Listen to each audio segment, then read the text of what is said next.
Hello, I am Lisa Martin Naimi, and it's been some time since I spoke with you. It's been almost a year since my last video recording, and last year, 2016, was certainly a year of closure and endings, and that was very true for me as well.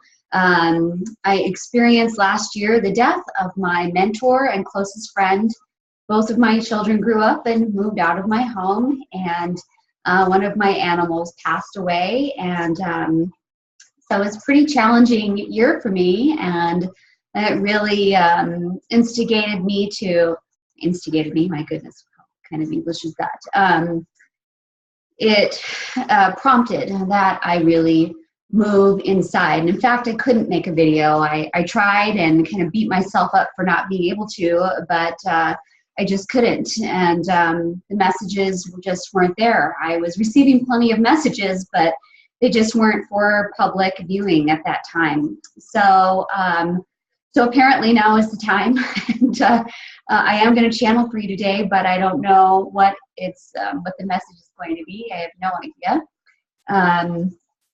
So over the last year, you know, what I've been doing in my personal work is really deepening my maturity and reliance on my own guidance instead of relying on others to guide me. Although, you know, I certainly have friendships with people who are very gifted and talented psychics and healers and teachers that I check in with, and that, you know, really wonderful people and have a lot of wisdom. But really, I've been just strengthening my ability to rely on my own guidance, the guidance that wants to come through me. So, you know, how do I introduce myself? I have been, in the past videos that I've made and on my website, I introduce myself as an ascension portal, a mystic, and an empath. All of that is still most certainly very true. But what, I don't know what I do know. What I really am is a channel, and I channel divine will and divine love. And it's not that that's what I really am. I am all of that. It's all encompassing. And not only do I channel divine will and divine love, but I am that, and as are we all. When I conduct my rituals to just get myself into alignment with myself, that's what I say. That's how I introduce myself to spirit, and really reminding myself that I am divine will intertwined with divine love, and so are you. And all of that equals divine manifestation, and each of us is that. So, so that's how I shall introduce myself for the time being anyways. So I do plan to return to channeling, although for you on a regular basis, although I do not know what that means as far as regular goes, because I live on spirit time. And so spirit time just happens when it happens, and in between those moments, we reside in patience and waiting. So there are times that I'd really like to make a video for you and speak to you and provide an uplifting message, but sometimes that just isn't there. And so I have come to know that when the words aren't there, then it's just not the right time. So we just wait for spirit to speak, and knowing that when it does, and when I receive the inner prompting to communicate with you through this venue, then it is absolutely perfectly the right time. So I do not know the frequency with which these messages will come, because again, it's on spirit time, which we engage in the eternal now moment, and through via patience and waiting. So I just don't operate on logical, linear time, and much to my own frustration sometimes, and that of others as well, it just doesn't work that way. That is not spirit time. So that is the frequency with which these messages will be shared with you, spirit time. So with that, I feel it coming in right now.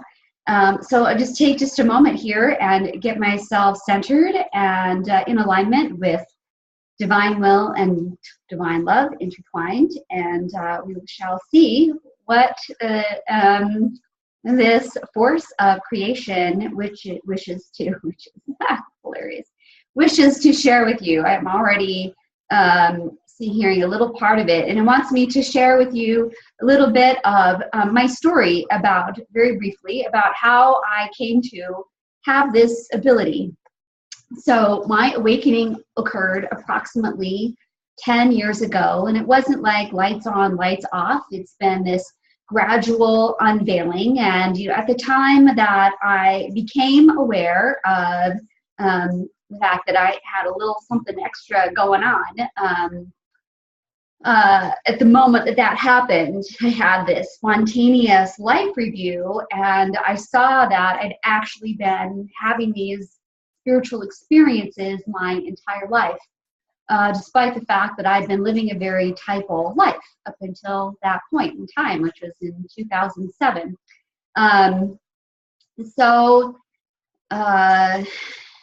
At the time that I became aware that I had something extra special going on, although it's really not extra special. I think we all have these abilities. Just wake up to them in the right timing for each one of us. The first thing that came forward for me, and I didn't even have a name for it at the time, is that I am an empath, meaning that I have the ability to feel what others feel. And other could be other people, animals, places, things, circumstances, relationships, the us in between us, et cetera, et cetera. So I feel all of that, and I feel it as if it's happening inside of me. And so I come to learn that if I'm feeling one way and suddenly in less than a moment's notice I'm feeling completely different with no other stimuli involved, then I know that that is not me, and I'm feeling something, someone else. And there's a message there for me or somebody.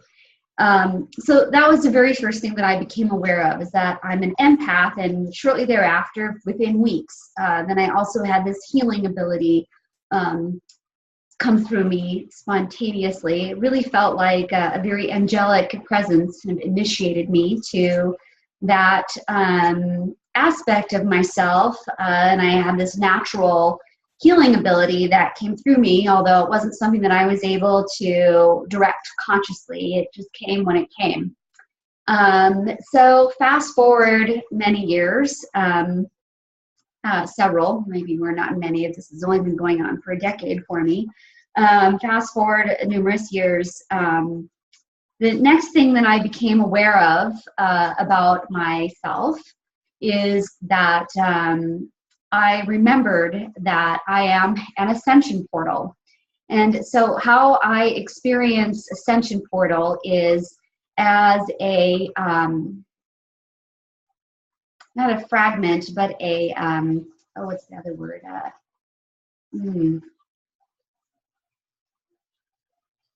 Fractal, there we go. A fractal of the mind of the creator of this multiverse. And so this is beyond the creator of this universe, which I see at a different level of creation, and at least the cosmology that I have received through these experiences and memories that I have. And anyways, this message, this memory came through that I am that. I am a fractalization of the mind of the creator of this multiverse, and the feminine aspect of it. In fact, there's both a feminine and a masculine aspect of the creator of this multiverse. And so this is just one aspect of who and what I am, and what I'm here to do in this lifetime. So it's really quite particular to this incarnation, as well as many other incarnations that I kind of sort of remember, I remember the big parts, not all the details about the lifetimes. And there are many others of us here. The last time I checked, there were over 417,000 ascension portals on the planet, and we're spread out all over the place. And there seems to be a cluster of them right here around me. I live in a suburb of Boise, Idaho. And along with being an ascension portal, I also have the ability to identify other ascension portals. And I have identified several, both just regular everyday citizens who may have abilities similar to mine, and a few people on a more the bigger stage who have a more of a public audience, much larger than I do. So so that was the next memory that came through. After that, I had an experience in the void, which I've written about. You can read that on my website, which was kind of scary at first. It was very unmooring, and it took me about 10 days to find myself and surrender to that, which is the lesson of the void. If you find yourself there, that is the lesson, is to surrender. And then I had several more experiences of returning to the void, which has become a very wonderful experience to have. And then one day I witnessed with a friend. She and I were having a session together. It was her session, and I was giving her. And she and I went into the void together, which was totally incredible. We had a shared experience. And at that point, she and I watched the birth of the dark and the light into this paradigm, this mini void, this microcosm void in which the earth and this universe that the earth exists in which all of that exists, and so much more. We're talking about not just this multiverse, but infinite multiverses exist within this particular paradigm, this paradigm of dark and light in which we exist. So there, my friend and I, her name is Suzanne Michelle, we watched this together, and I know she'll appreciate that shout out, and the really special experience for she and I to have together. So there it was. We watched the dark and the light being birthed. It was really a beautiful thing, and it raised a lot of questions for me and in my mind, because at the time I was under the misunderstanding that light is good and dark is bad, and I was about to be moved through quite the education that is absolutely not true. It's merely a what I call it now is a third, fourth dimensional perspective of dark and light that has been perpetrated by patriarchal religious programming. So that's one of the reasons why I help people unweave the religious programming, is because of the untruths that are perpetrated through those belief systems, and of which there are many. Anyways, so yes, so there we were. We watched it. It was a really just a breathtaking experience. And so, I returned to that position a couple of times on my own, watching or just viewing that dark and the light, and lots of questions arose in my mind about what is this? What does this signify? What do I do with this information? Why am I experiencing this? Why am I being shown this? Why am I remembering? And then one day I decided to check out the other side of the dark and light. And so the dark and light just came in as these two spheres, and these spheres interconnected in the center. So I went behind the dark and the light and look at them from the other side. And there was this portal behind them, not touching them, but behind them. It was like in the back of the void space. And so I just noticed this little pinpoint of light. It may have been blue. I don't really remember anymore. But as soon as I noticed it, next thing I knew, I was being sucked through it, meaning my consciousness was being sucked through this little portal, and out I popped into this beautiful landscape, and it looked like Italy, honestly. Maybe because I love Italy, who knows why. It was shown to me in this particular way, but it was. And I had I watched this scene. Initially I was watching this woman, this creatrix, taking these spheres of light and inserting her fingers, her index fingers, into what I heard was called the fabric of creation, and creating a little wedge space, a little opening, and a little mini womb. And then she'd take these little spheres of light and pop them into this little mini womb, this void. And initially I was just watching from behind, but before I knew it, I was actually in her. And I was moving as her, and I could hear all of her thoughts. And then I was reminded that I am her. And the name that I was given for her at that time is All That Is. She is the All That Is. And later on, it was revealed to me that there are many All That Is. Another term for those beings are the beings of Om. And her job in particular, the one that I remember being, is she's the creator of voids. So this paradigm of dark and light that we're in, that's in a little mini void, a little microcosm void, is not the only paradigm that exists. There are infinite number of other paradigms that exist, however many she creates. That's all that is, being of Om. And so that was my next memory. And so I remembered myself as that. And so I had questions of, well, what else is there? Am I all alone in this place? This being this all that is, that was a very terrible feeling, to think that I might be all alone. And over time, I began to identify others who are incarnated in this life around me, who are other beings of other all that is, and they have their own jobs and that they conduct within this grand scheme of creation. So from there,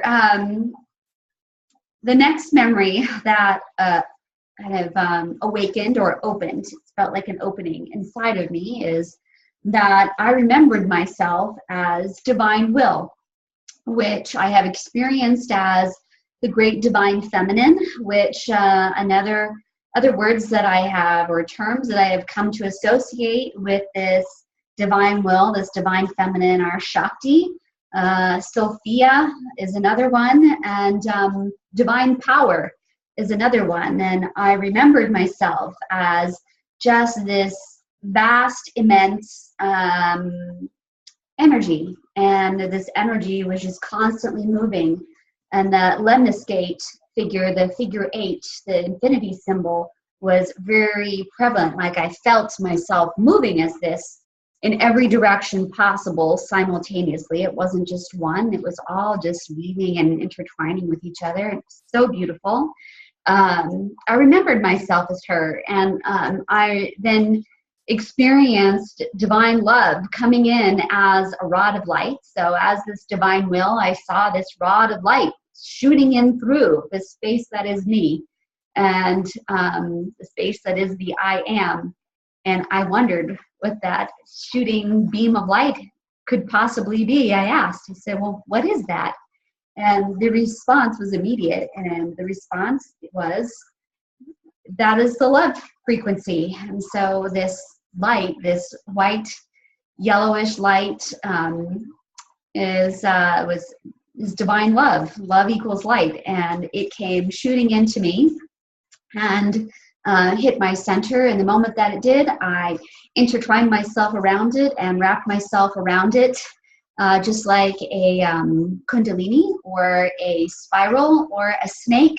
And at the moment that I reached the other end of that golden white light, that rod, then divine manifestation sparked into being. So that is potential, manifested potential is what was sparked to life by the combining of this dark and this light. And it's divine feminine, divine will, divine power, Shakti, Sophia, they are all dark. They're the dark. And yet we have so many other representations of dark, microcosms of that, and microcosms of the love and the divine light that are constantly repeating itself over and over and over again, and all these different permutations of experience, which is life.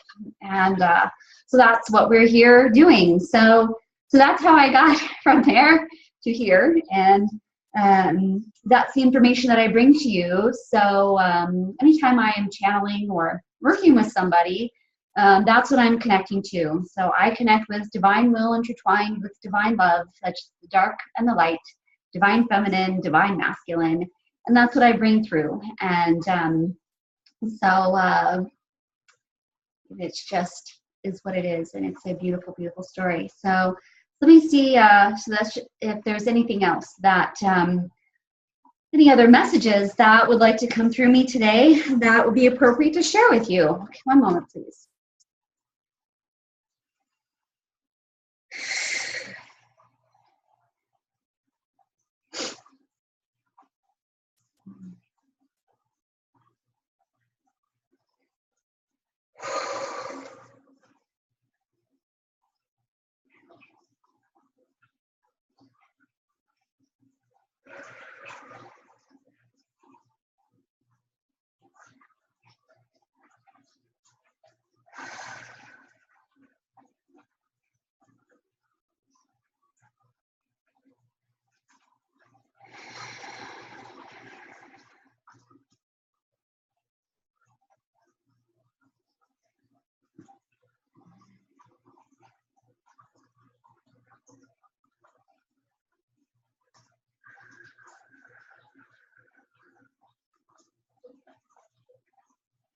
So when I receive a message, I often experience it as a feeling first, and I'm directed to explore the feeling sensations, and then the message may morph into something that is more of just a verbal transmission. Sometimes there's also some visual that happens that I describe for you.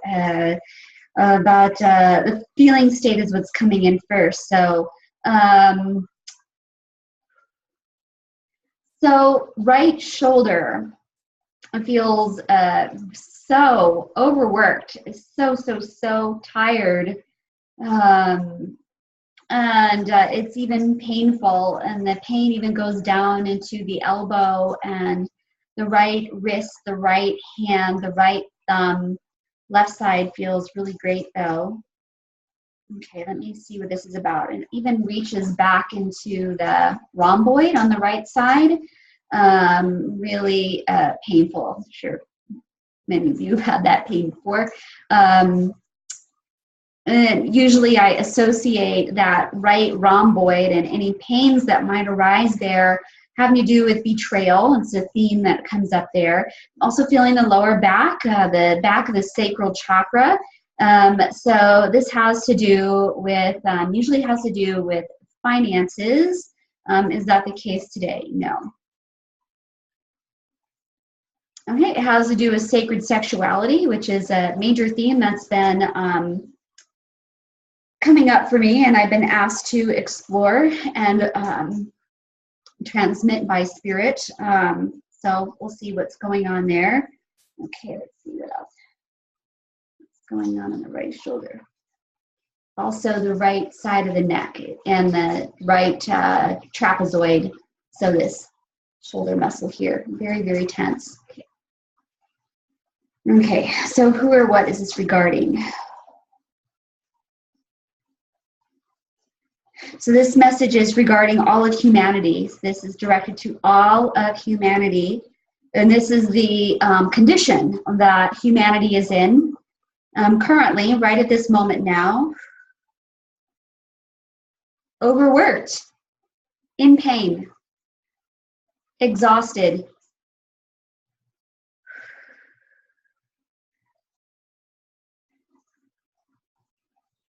Humanity feels betrayed. Humanity does not, on the whole, know how to access its sacred sexuality, which is creation itself. It is the creative energies.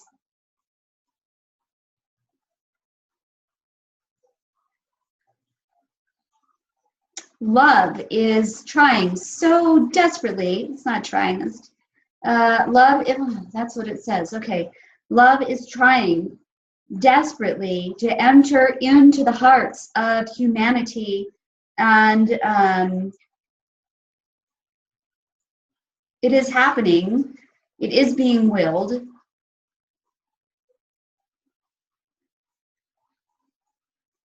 I can feel the love frequency burning through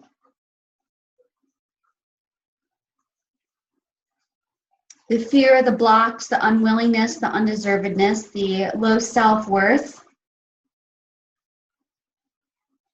It's just burning right through all of that. So the love is coming in. It is incarnating. Love is incarnating in the human hearts. So we are in the transition period of this phase of Earth humans in their spiritual development. Okay, right shoulder is still quite painful. Okay, what is this about?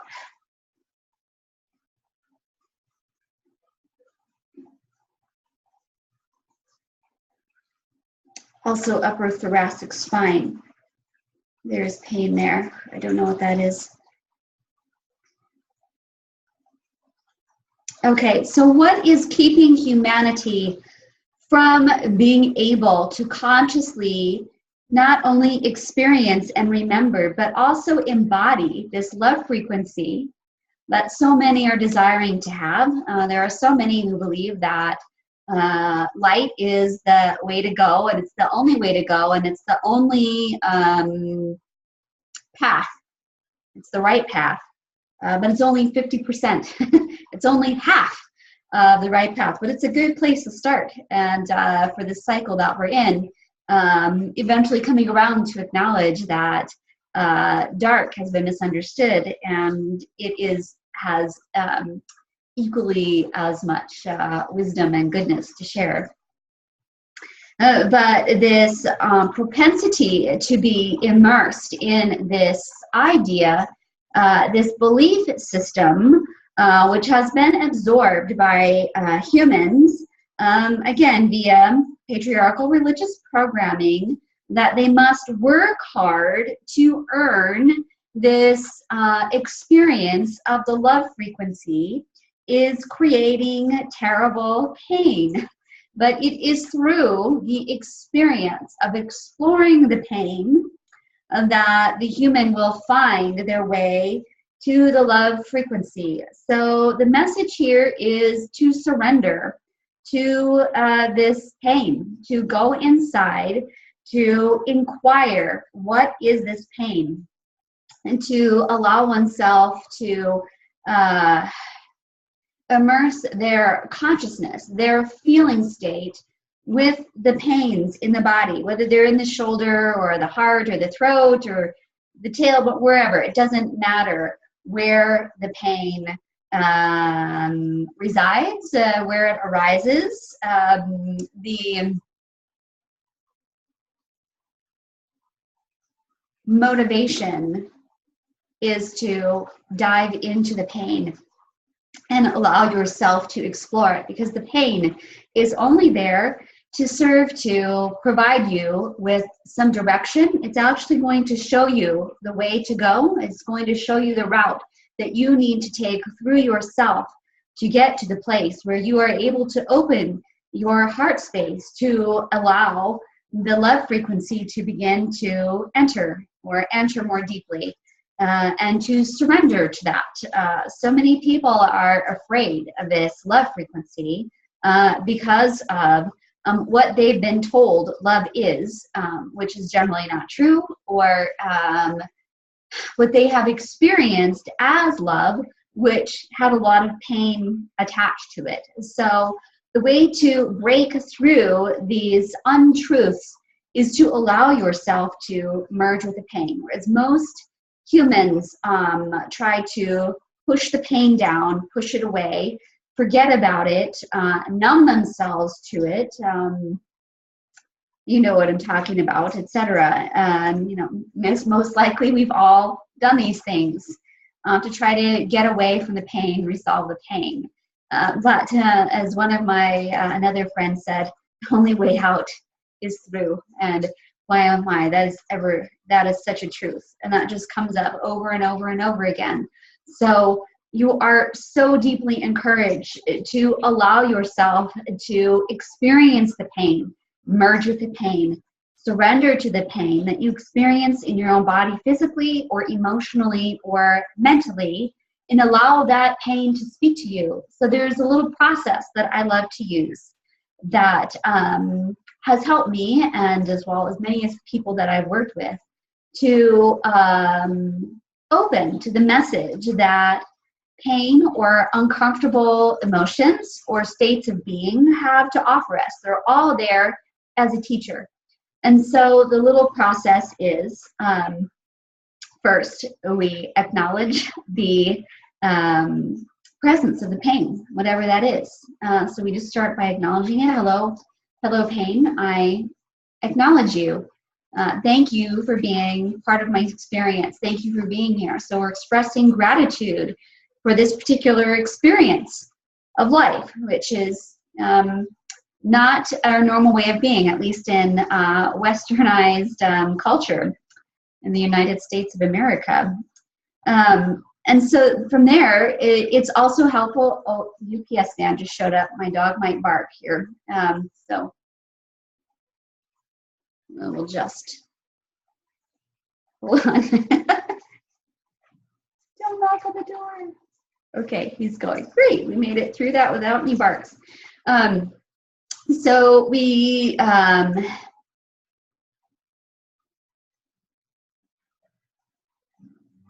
acknowledge this pain, and we express gratitude for it. We can even name it, so we can ask this pain, specifically, what are you? What emotion am I feeling right now? What state of being?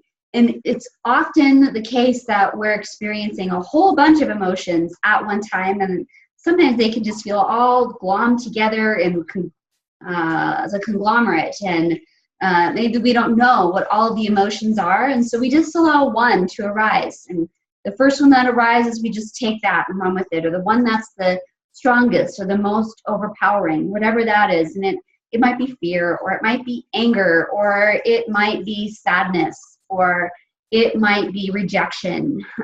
Those are some examples of uncomfortable emotions that we don't necessarily like to experience, and we try to push down and shove away or forget about or cover up with something else. And so we might say anger. Thank you for being here.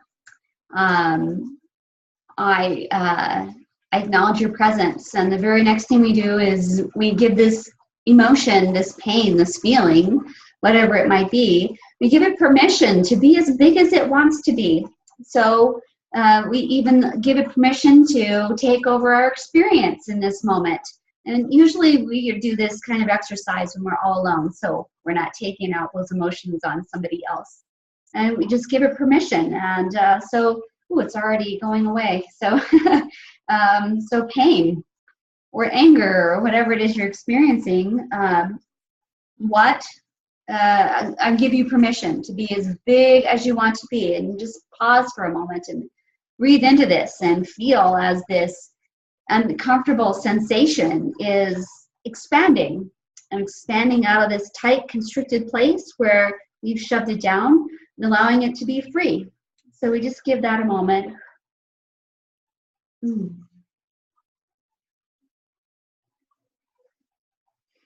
And then from there, we inquire and we say to this pain, I'm listening. I am ready to surrender and hear the message that you have to share with me. What is the message, lesson, or gift you would like to share with me at this time? What do I need to know? And then we just move into silence and we wait with patience and waiting, which is one of the powers of the divine feminine, whether you're male or female. We wait for that answer. And sometimes it arises immediately. Sometimes it takes 3 minutes, 3 hours, 3 weeks, 3 months. but it will arise. The longest it's ever taken me to get the message, which was years ago in the beginning when I first started this practice, was 3 months. I must have been in a pretty stubborn place. But now usually within a few minutes, once we commit ourselves to being quiet and surrendering and listening, the message will come up. But no judgment here. It takes as long as it takes. And however long it takes is perfectly the right amount of time. So remembering again, we are working with spirit time, not linear, logical human time. And so let's see how, what this pain wants to reveal, if there's anything else other than what we've already explored. Okay, pain, I'm listening. I acknowledge you. I am grateful for your presence. I give you permission to be as big as you want to be. What is the message, lesson, or gift you would like to share with me about the state of humanity at this time?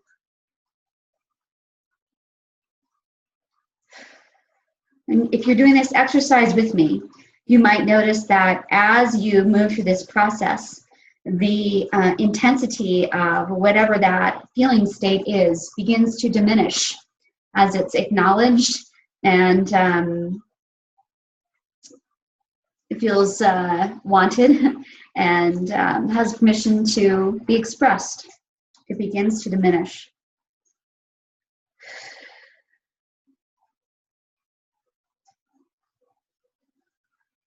So this pain wants me to share with you to be careful of your motivations and the direction in which your motivations cause your head to turn, in which direction the motivations are causing you to look, which is another way of saying that our motivations impact our perception of reality, of truth. And so Spirit is asking us, and this pain, this collective pain, is asking us to be introspective, to inspect the motivations that we encounter within ourselves internally, and also the motivations that want to influence us externally as we move about our experience, not just daily, but life experience. So please call attention to those motivations. Just a second, please.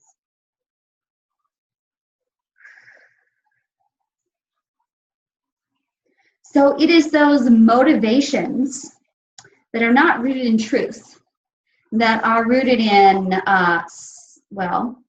selfishness, that are rooted in separation, that are rooted in non-acceptance, that are rooted in self-judgment. It is those perceptions that cause us to betray ourselves. So yes, we experience betrayal from others, but we betray ourselves, which is a much larger culprit of lack of surrender, of the desire to push down, push away, cover up, numb out these feeling states that want to express their messages to us. We shut them down, we shut them out,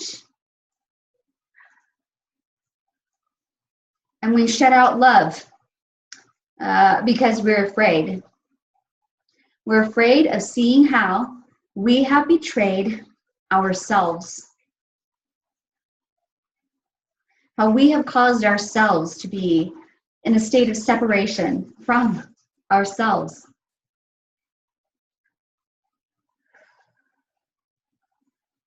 That betrayal then travels into the back of the heart and results in lack of self-acceptance or judgment of the self, where we begin to believe that we are not worthy of the receipt of love because of things we have done, things we didn't do, things we said, things we didn't say.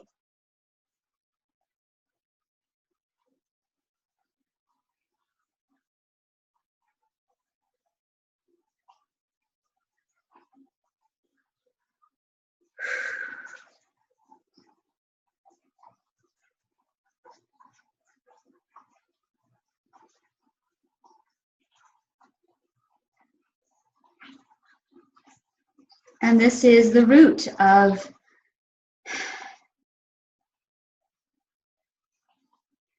an inability to experience all that you are, to remember yourself to the full extent of who and what you are. So it feels like I have another little exercise for you, a short meditation. Not really a meditation, just an exercise to move through, to help you to resolve this within yourselves.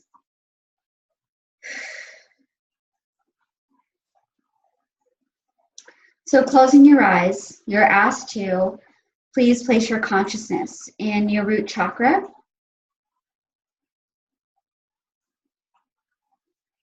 And the way that we do that is we just focus on that part of our bodies, breathing into that area of our bodies. The root chakra, Muladhara chakra, centered in the perineum. There's my delightful dog barking at somebody walking by. Just shh, Bill. Shh. Good boy. Shh. Sorry about that. Okay. Shh. Do.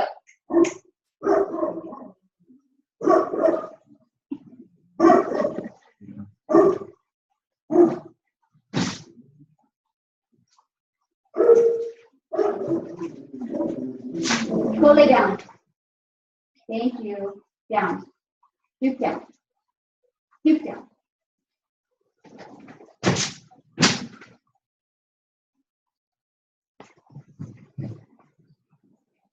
Okay, sorry.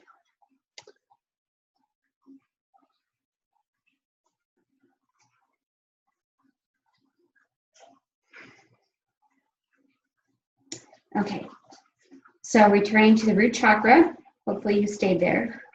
You see your consciousness there. So I'm just going to follow the energies and see where they want to take us. I'm just going to narrate that for you. So on your inhale, just allowing your consciousness to move down your central column, down into the root. Just going to stay here for a moment. Continuing to focus on the breath, on the inhale, bringing the consciousness all the way down into the root chakra. With the exhale, releasing any tension in the body as much as you are capable of doing at this time. Inhale, focusing the consciousness on the root. Exhale, releasing any tension that's ready to exit your body, your energy field.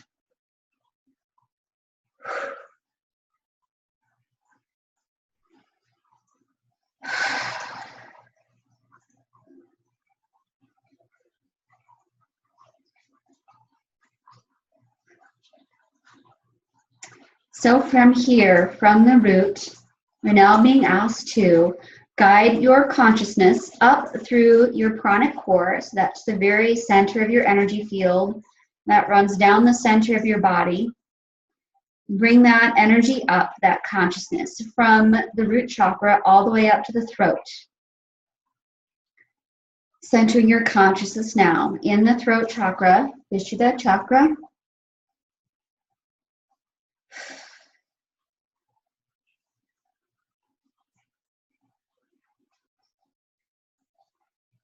Allowing that rootedness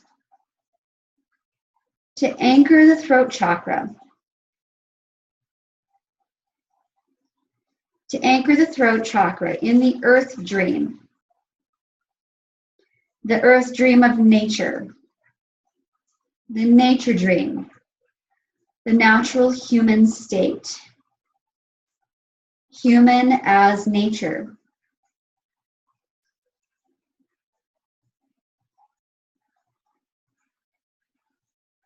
Moving back to the root chakra, noticing now as the root chakra begins to expand as a flame. You may even feel a fiery sensation there in the root chakra, allowing that fire to expand. Expand into the circumference of the root chakra, which is shaped as a disc, a horizontal disc. Feeling that fire, particularly this very center of the fire in the perineum, beginning to burn hotter and hotter. Feeling the flames growing within the root chakra. Feeling the flames now even growing, rising up now, rising up into the sacral chakra.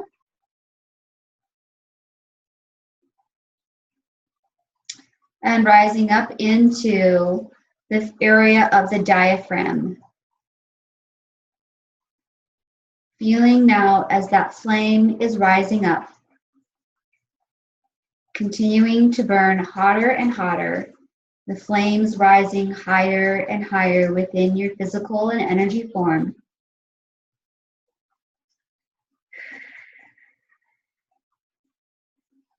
Allowing the flame to burn away any residue of that which is no longer needed, that which is ready to be resolved. Continuing to breathe, focusing on the flame, root to diaphragm.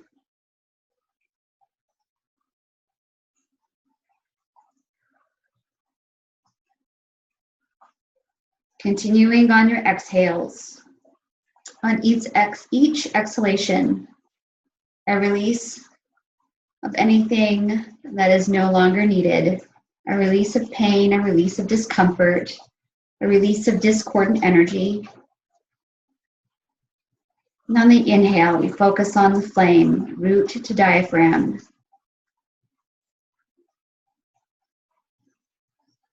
Breathing in this here, this sensation, waiting for the next direction.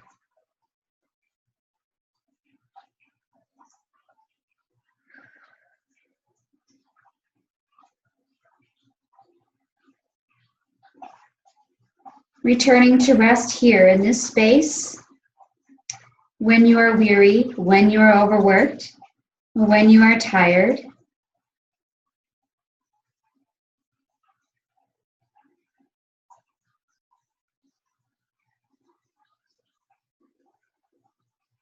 When you are feeling betrayed by yourself or other.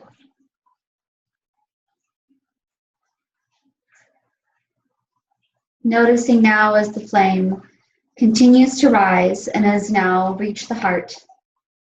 Root chakra all the way up to the heart, Anahata chakra.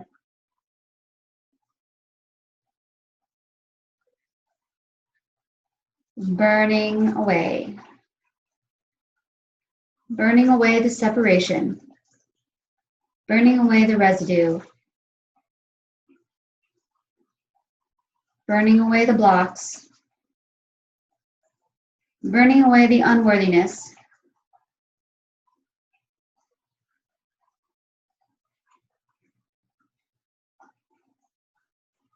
Burning away the fear. Burning away the misunderstandings of what love is.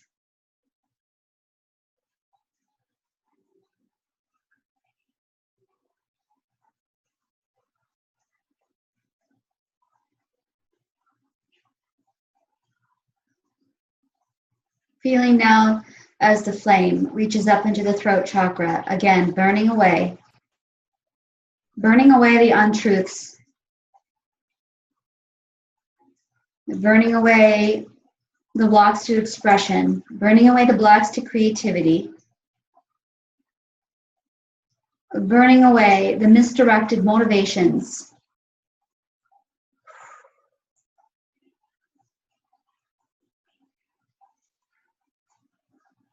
Feeling the flame now as it rises into the base of the skull. Here at the base of the skull, we have a chakra right where the base of the spine and the brain meet. There's a chakra there, sometimes called the mouth of God. Another term for it is the ascension chakra. So we're allowing this flame to burn away any resistance to receiving the ascension energies, your own personal ascension energies, to take you along your own ascension trajectory, to remembering who and what you are, to these beautiful memories opening up inside of you, letting go of all the memories that do not serve you, all the memories that hold you in a place of pain, all the memories that prevent grace from flowing into your life and your experience and your perception.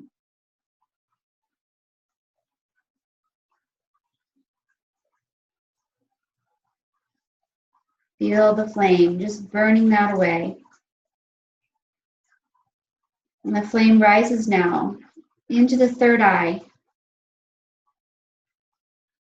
The third eye.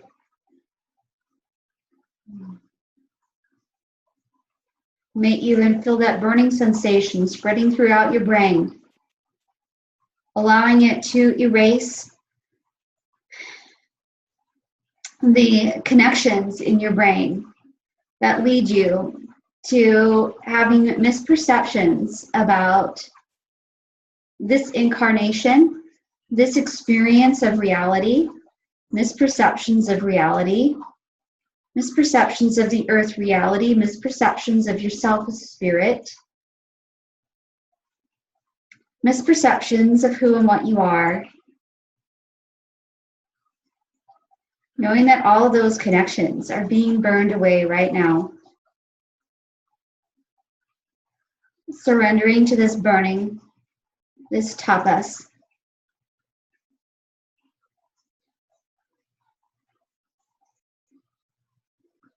Allowing it to remove everything that you've forgotten about yourself, or the barriers to that. You want to remember what you've forgotten. We're burning away the barriers to the forgetting.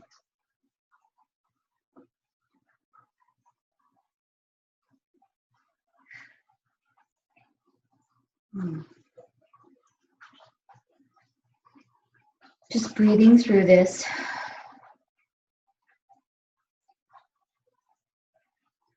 Noticing now that the flame is reaching up to the top of your head, on its way to your crown chakra.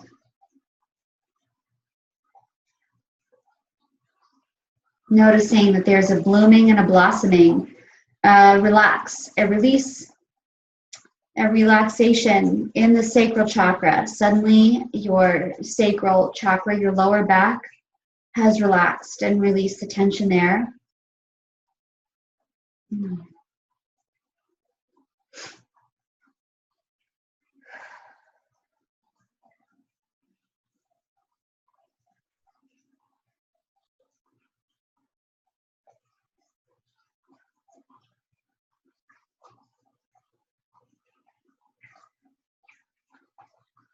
Focusing on the crown.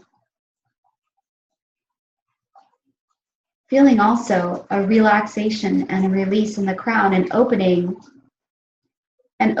to spirit, and opening to the memories of your eternal self, pouring in a widening of your connection to that which you are, which you have always been.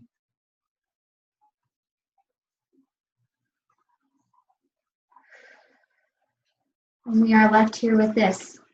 That is the end of the meditation. You might notice how much clearer your mind feels, how clear your perception is, clearer than maybe it's ever been before, and that a great deal of discomfort and pain has been released from your body.